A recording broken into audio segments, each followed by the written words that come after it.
How to follow up using a three-way call. The first thing that I want you to understand is this, is that there has to be an objective that you're going to have when you start to do the three-way call. Typically those objectives are going to be: one, you're looking for a retail customer; two, you're looking for a distributor; or three, you're looking for a referral. Those are the only three outcomes that should come from doing a three-way call. All right. So let's go ahead and talk about setting up the three-way call. How should you do it? First and foremost, what I want you to understand is that the three-way call should be something that a distributor qualifies, or a potential prospect qualifies to get. Okay, they qualify. How do they qualify for a three-way call? It means that they have actually been exposed, and they may not have signed up on the initial exposure. It's completely okay. Remember this: the fortune is in the follow-up. Fortune is in the follow-up. You're going to have a small percentage of people that actually get involved on the spot. That's okay. Okay, that is okay. You got to remember, when we call it network marketing, okay, it's not net wish marketing, it's network marketing. So you can't wish that everybody you show the plan to gets involved. What you got to do is you got to now finish what you started. If I expose you to the business, it is my role and responsibility to finish and get a resolution. If I put you on my list, I am going to resolve you. How do I resolve you? One or three things. You're going to be a distributor, you're going to be a retail customer, or you're going to give me a referral. Now, sometimes, as well, you're going to find people who don't do anything. They have zero interest whatsoever. I'm not going to train you on what to do with those. Those come like weeds. You don't have to plant weeds in your garden. They're going to come naturally. So let's not worry about those. Let's focus on the three outcomes and how you can increase your volume through three-way calls. Now, once they've qualified for a three-way call, the second thing that I like to do is you want to make sure that once they qualify for the three-way call, you set up a call with your upline. Okay? It doesn't always have to be the person who is a diamond. It doesn't always have to be the blue or black diamond, or even the emerald for that matter. What you want to do is this: you want to make sure you find out what their areas of concerns are. Okay, never use the word objections. Hey, what objections do you have? I never use the word objections. I always say, what areas of concern that may be stopping you from moving forward today. Okay, and then I listen. You got to shut up and you have to listen. All right, because people will give you every single answer that you need in order to find out or fill whatever that gap is. So, what areas of concern do you have right now that will stop you from getting started? And they're going to go run their mouth and tell you, okay? And so what I want to do is this right here. This may be at the end of a presentation. They say, well, I need to talk to my spouse, or I need to try the product, or I need to do whatever it may be. You've got to pay attention to what are those areas of concerns that your prospects are giving you when they're not signing up. That way you can kind of find out what the real truth is. You have to remember also that most prospects are not going to tell you or reveal to you or give what I call full disclosure. They may say, hey, listen, you know what, I just need to think about it. Well, nobody needs to think about it. There's two things you need to think about: making more money or having better health. What is there to think about? What they're telling you, that they have a stone wall. They're telling you that there's something that I have to get right, or something that I'm not getting right now that's preventing me from making a decision. So you've got to read that language, okay? And when they've got to think about it, remember, don't try to get into a battle with the distributor by telling them, what do you need to think about? This is real simple, and give them all these other reasons. No problem whatsoever when they say that they have to think about it. Let me ask you a question. The things that you have to think about, could you tell me what area of concern that they may be in? Would it be in the financial area? Would it be in just the health area? Or just kind of, give me a little feedback. And then you explore a little bit and they'll find out. So once they have to think about it, that's no issue. Why am I telling you to do this? Because your next step is going to get with your upline, somebody who's in your upline, and schedule the three-way call.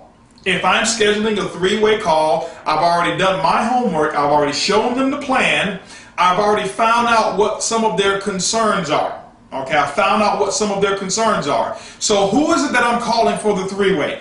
I'm calling somebody in the upline who has a little bit more experience than I do and a little bit more success than I do, all right, so that they can actually validate the opportunity.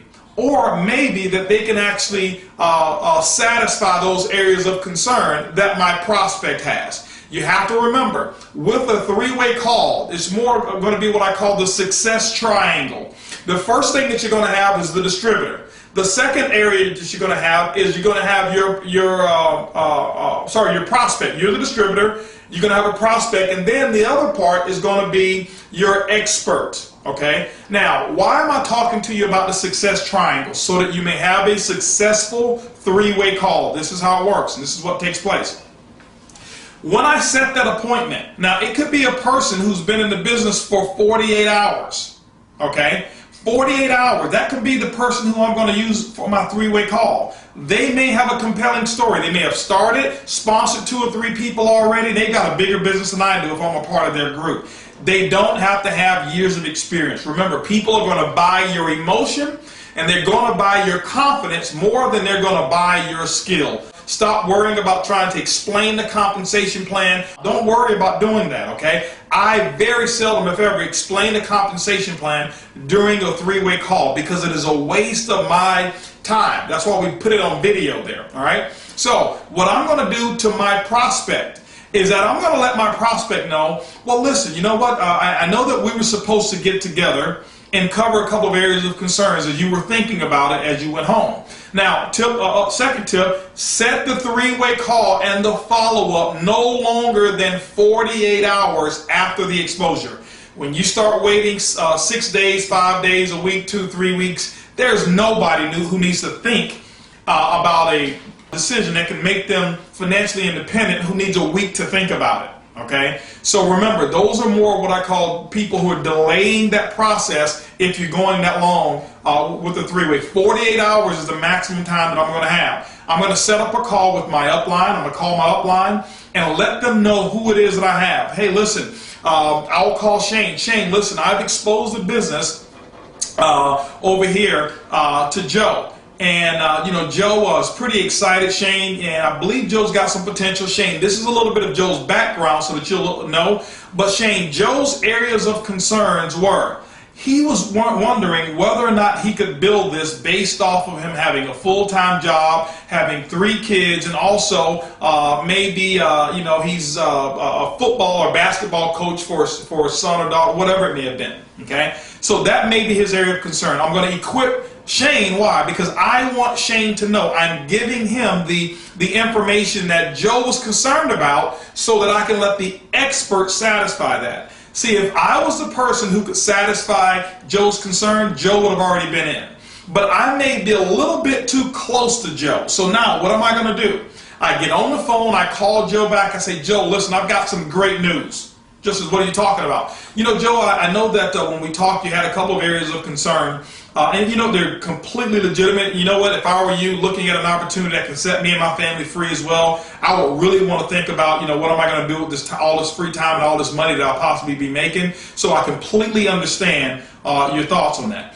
But listen, what I was able to do was I was able to get Shane Moran, or let's not talk about just Shane Moran right now because everybody won't be able to do a three-way with them. Let's just say you're upline. Now what you're going to do is you're going to edify that person. Listen, this person that you're going to meet, let's just call this person here Mary, okay? Mary's your upline. Let's say you're going to use Mary. I had a chance to get Mary. I want to let you know that Mary has a business that's 3 times the size as mine. Now, Mary could have been in 2 days ago, sponsored 3 people, and guess what? I only have 1. She's got 3. She's got a business 3 times the size as mine. But I didn't say she got in 3 days ago. I'm just edifying her business, and it is the truth. I'm not going to say anything about Mary's income because Mary's been in 3 days. Okay? And I'm not going to promote things that are not true. I'm only going to edify what is actually true about Mary. All right? But I'm going to make my prospect, let my prospect know all the great things about Mary because I know that Mary had the same issue that my prospect Joe has. So Mary doesn't have to be an expert in the comp plan. Joe just wants to know, can he do this with the time frame he does? And Mary, who's been in 3 days, who's got maybe 4 or 5 kids, who's also maybe a PTA mom or whatever it may be, she's going to satisfy that concern. But I'm going to make Joe understand that she is an expert. Mary can handle and take care of all of your issues, and I'm going to make it an honor. Joe, listen, it's going to be an honor to get with Mary, because Mary told me that if I ever found somebody who was just as sharp as you are in that category, she would take 5 minutes of her time to explain her story and how you can best get started. And now, you know what? I've complimented Joe by saying that he's sharp. I've edified Mary by making him understand that her time is very valuable and important, and I booked the appointment. Joe, I want to know if I could make it happen where you and Mary get on the phone, you're going to honor the appointment, correct? Absolutely. Well, Joe, what I want you to make sure you do is that those areas of concerns, that you have all the details around those so that Mary can actually talk to you. And Joe, I want to let you know this. Mary's not a salesperson. She's not going to try to sell you. She's got a very successful business, and she's really going to help you evaluate your decision. Okay? And so that's what I do. When I go ahead and make that connection, I've already edified Mary. Now, if Mary was a sapphire, ruby, emerald, or diamond, I'm not going to speak in those terms of diamond, emerald. Why? Because Joe has no idea what that means. He has no idea. Okay? And so I'm just going to say she has a very successful business. In this case, Mary has a business that's 3 times the size as mine, and it's growing every single week. Her business is increasing. Okay? And so I'm edifying that. And so now what I'm going to do is this right here. I'm going to go ahead and make the phone call. When I make the phone call, what I'm going to do is I'm going to get Joe on the call first. I'm going to get Joe on the call first. And when I get Joe on the call first, hey, Joe, listen, I was giving you a call, and I'm going to call Joe about 2 to 3 minutes before it's time for me to call Mary. Mary knows I'm calling. So I called Joe up. Joe, hey, listen, man, I'm glad that we have a chance to get a chance to talk. I've got Mary that I'm going to call here in a moment. Hopefully you got all your questions together, because Mary, you know what, she's really looking forward to just having a little conversation with you. That'd be great. Now, I've already done the edification. When I get on the phone, I'll call Mary up. Okay, let's say Mary is Mary Smith. Okay, and you got to remember this: between Joe and myself, there's trust. He knows me, he trusts me, but he doesn't respect me. Why? Joe and I have been working together for the last 10 years, so he makes just as much money as I do, or he may know some intimate things about my finances that he may not respect. Between Mrs. Smith and Joe, there's no trust, but there is respect. Why? Because of what I've said about Miss Smith. And so Joe has a respect. So now when you have respect and you have trust, you combine both of them together, you've got success. That's why we call it the success triangle. So what I'm going to do is this. I'll introduce Joe to Mrs. Smith. Hello, Mrs. Smith. Hey, how are you? Blah, blah, blah. And I'm going to keep Joe on the other line first. I never call my expert with the person live on the line unannounced. Bad idea. Okay, bad idea. So, hey, Mrs. Smith, hey, I just want to give you a call. You know, I know we've got a 2 o'clock appointment. I actually have Joe on the other line. Are we ready? Yes. Now, I click back over. Hey, Joe, listen, we're fortunate enough to get Mrs. Smith here. And Joe, you know, I've already told you some great things about Mrs. Smith, and I'm so honored and excited to have her on the line right now. And what I'm going to do is I'm going to turn the call over to her. Mrs. Smith, this is Joe. I've told you some things about Joe. Remember this, never over-edify your prospect to your expert, because you're now sending a signal to your prospect that he or she is more valuable than the expert themselves, okay? Don't de-edify, but don't over-edify either. So once I do the introduction, I'm shutting my mouth. Or if you know that you can't shut your mouth, put the telephone on mute. Okay? Put it on mute. I don't say anything. I'm going to allow my expert to do all of the questioning. I'm going to allow my expert to do all the talking. Most importantly, the expert is going to do the listening. It's not the person who talks the most that wins. It's the person who listens the most and asks the most questions is the one who's in control. And when you understand that, understanding how to choose properly the person that you need to do for the three-way, understanding how to properly edify and build that person up, and so that you create that mode of respect, the trust is already there, and 9 times out of 10, Miss Smith, she already knows to get a distributor out of it, a customer, or a referral. And so, ladies and gentlemen, that's the tip of the week of how to properly do three-way call, the most underutilized training skill that we have in network marketing. I challenge each and every one of you right now to take all the people that you've exposed over the last couple weeks and now go ahead and set up some three-way calls the right way that I just showed you, and we'll see you guys at the top.